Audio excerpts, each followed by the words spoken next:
warahmatullahi wabarakatuh.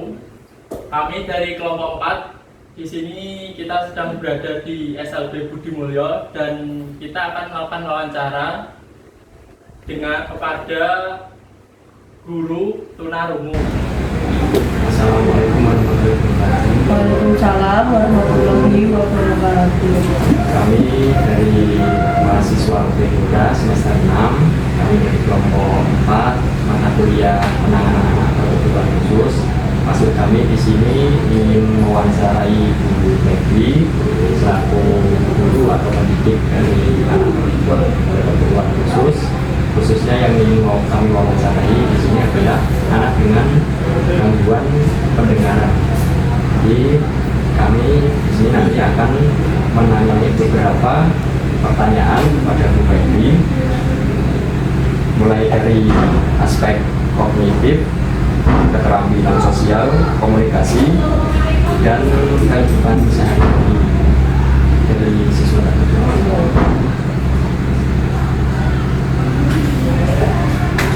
Baik Bu, ini pertanyaan pertama ya dari kami yang dari aspek kognitif.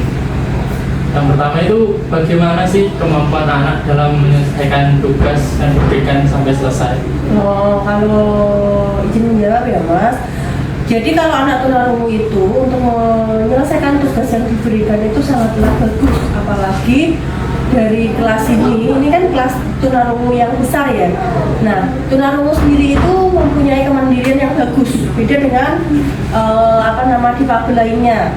Nah, tunarungu itu diajarkan bahwa kemandirian itu nomor 1 dan kedisiplinan nomor 1. Jadi untuk menyelesaikan tugas-tugas yang diberikan Bapak Ibu guru atau tugas di rumah itu sangatlah bagus. Mereka akan mengerti ini akan tugas misalkan PR ya, ini tugas akan dikerjakan di rumah yang bisa dikumpulkan. Dia sangat paham itu. Makanya kalau anak tunarungu itu dari kelas kecil sudah diajarkan kedisiplinan, kebersihan, dan kemandirian. Itu yang ditanamkan anak-anak tunarungu itu seperti itu. Baik Bu, ini pertanyaan kedua dari kami. Bagaimana kemampuan anak itu dalam mengenali benda-benda yang sering digunakan sehari-hari? Nah, kalau mengenali benda-benda yang digunakan sehari-hari itu misalkan benda apa Mas? Contohnya di kelas atau di rumah? Ya di rumah bisa. Oh di rumah. Kalau di rumah dia karena anak tunarungu itu ya Mas. Hanya dia tidak bisa mendengar dan tidak bisa berbicara. Itu adalah anak tunarungu. Tetapi untuk intelektualnya dia seperti orang umum biasanya ya, normal biasanya.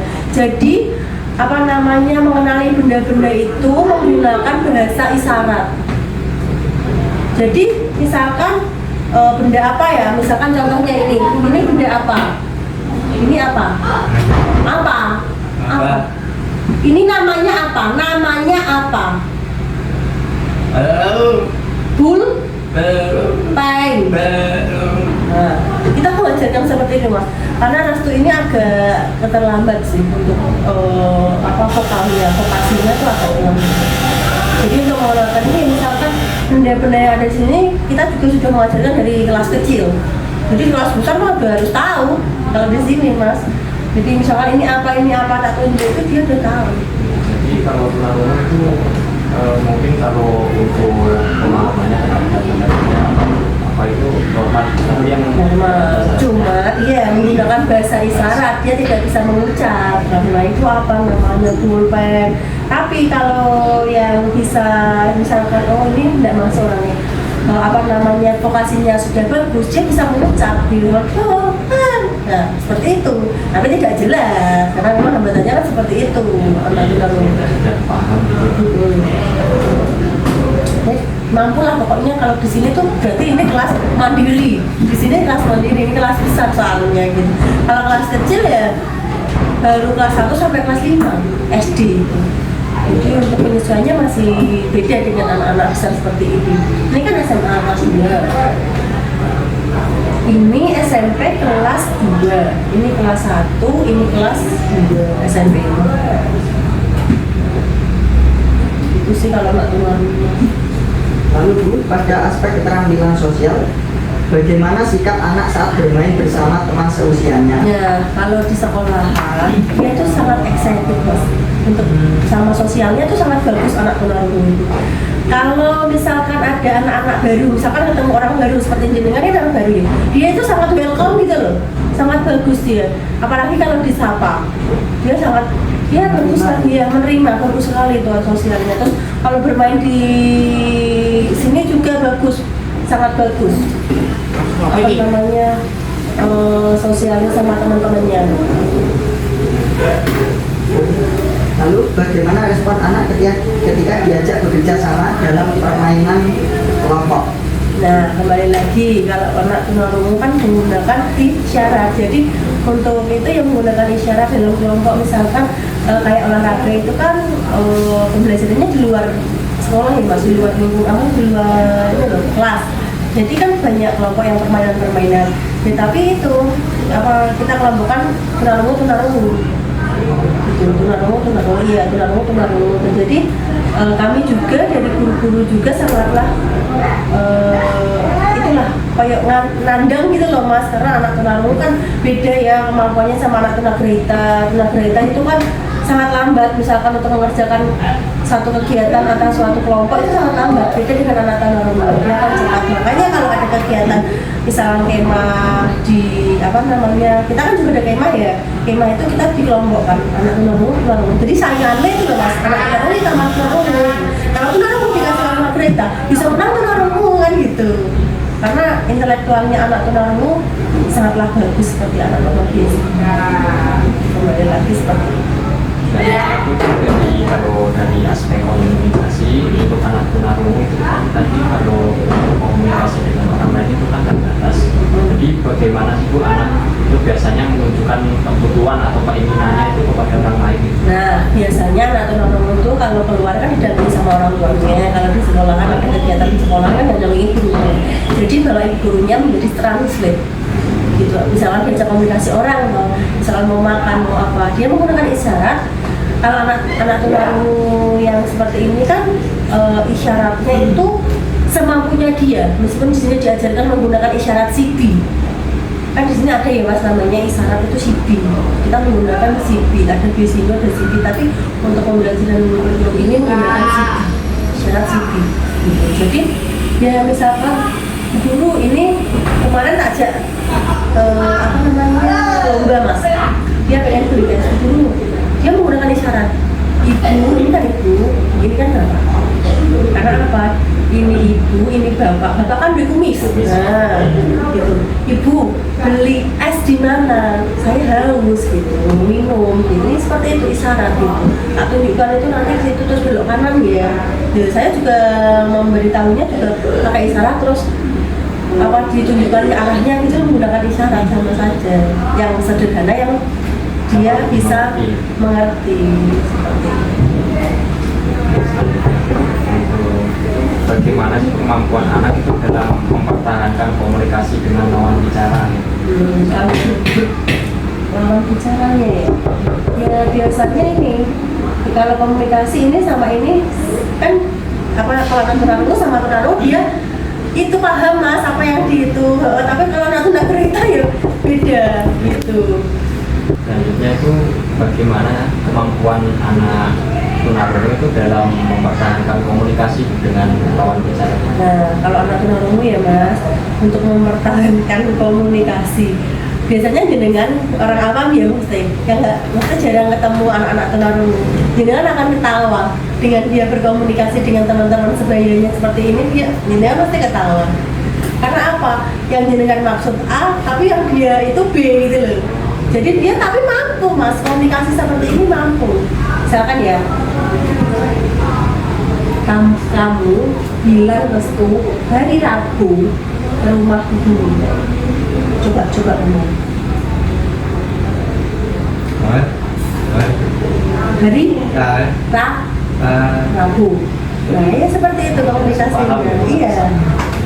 Gitu. Coba kamu bilang. Ini ada ganda mas. Ini ada ganda C. Kamu bilang hari Rabu ke rumah ibu.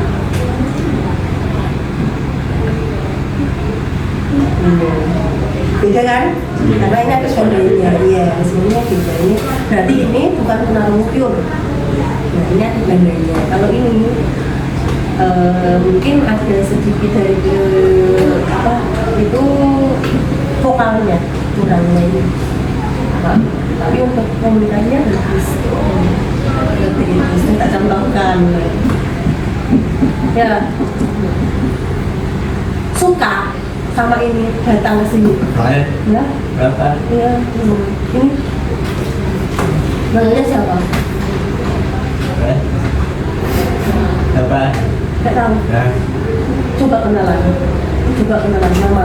Mas nyebutnya namamu tapi pelan-pelan. Nama saya Randy. Oke. Randy. Ya seperti itu. Nah itu cara komunikasinya mas.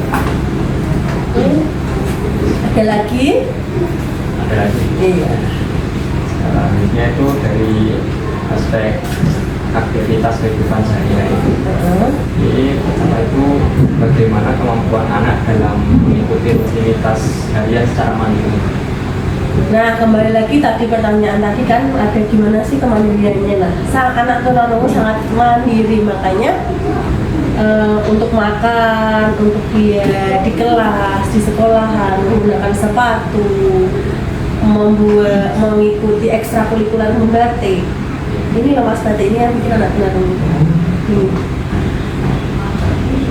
Terus apa namanya, batik hari Rabu itu juga satu sekolah yang buat anak tunarungu. Dia sangat mandiri mas, anak tunarungu itu. Dia dapat terus mengikuti kemah di Lanut Belatung yang 2 hari dengan orang tuanya tidak ikut, dia bisa mengikuti itu. Iya, itu anak tunarungu sangat mandiri, beda dengan anak tunarungu kita atau difabel lainnya. Mandiri mas, dia bisa pakai sepatu, mandi sendiri. Nah kayak gini potong rambut ya, nanti bilang ibu ya di rumah potong rambut ya. Terakhir itu kan kalau anak tunarungu itu kan pasti namanya anak berkebutuhan khusus kan pasti ada yang mungkin tidak bisa dilakukan sendiri, maksudnya mandiri. Iya. Dan itu aktivitas apa saja itu misalnya yang perlu didampingi oleh orang tua atau guru untuk anak tunarungu. Nah kalau tunarungu ya, tunarungu itu ya pendampingannya apa? Kita komunikasi dengan orang lain sih, orang yang bukan dari maksudnya keluarga SLB nih, maksudnya dari guru SLB yang bukan, dia memang tidak pernah komunikasi, orang awam di luar yang itu kan kita juga mendampingi, perlu pendampingan. Terus apalagi kalau ada berangkat sekolah seperti ini, dia tuh harus didampingi. Beda dengan menurut saya dulu Rangga dia bisa nyeper, bisa berangkat sendiri gitu, macam-macam kan. Konfliknya anak kan macam-macam gitu. Kalau ini rumahnya tawang mas, jadi harus didampingi orang tuanya terus ditungguin, nanti pulangnya diantar, dijemput gitu. Ini belum bisa mandiri sebenarnya, tapi tak paksa untuk mandiri seperti itu. Karena apa? Kan kita nggak tahu ya mas, di jalan seperti apa kan nggak tahu, makanya tak suruh antar jemput lah kayak gitu. Ditungguin lah bu, gitu. Seperti itu. Ya terus perlu pendampingan meskipun anak-anak tunarungu sudah mandiri. Seperti kayak ada kegiatan atau mereka ada acara di luar seperti kemarin outing class juga harus didampingi. Karena kan kegiatan outing class itu seperti di Karanganyar kemarin kan memang butuh pendampingan khusus dari orang tua, kayak berkolaborasi gitu loh mas kita kegiatannya. Jadi anaknya tidak berangkat sendiri tapi harus berkolaborasi dengan orang tua karena membuat harmonis hubungannya sama orang tua bagus kan gitu. Jadi itu seperti itu anak-anak kita gitu. Ada lagi monggo yang mau ditanyakan? Baik Bu, mungkin cukup sekian pertanyaan dari rombongan kami. Mungkin cukup sampai sini untuk sesuatu kami. Ya, semoga dengan proses wawancara ini dapat membantu kita pengetahuan sebagai calon peserta didik nantinya. Dan semua pengetahuan yang kami dapatkan di sini juga akan kami gunakan hanya untuk kepentingan akademik dan pendidikan. Baik Bu, terima kasih atas jawaban wawancaranya. Apabila ada salah perkataan atau perbuatan, mohon untuk dimaafkan. Iya, saya juga bila ada kata-kata atau jawaban dari saya yang kurang berkenan juga mohon dimaafkan. Terima kasih ya Bu. Assalamualaikum warahmatullahi wabarakatuh. Waalaikumsalam warahmatullahi wabarakatuh.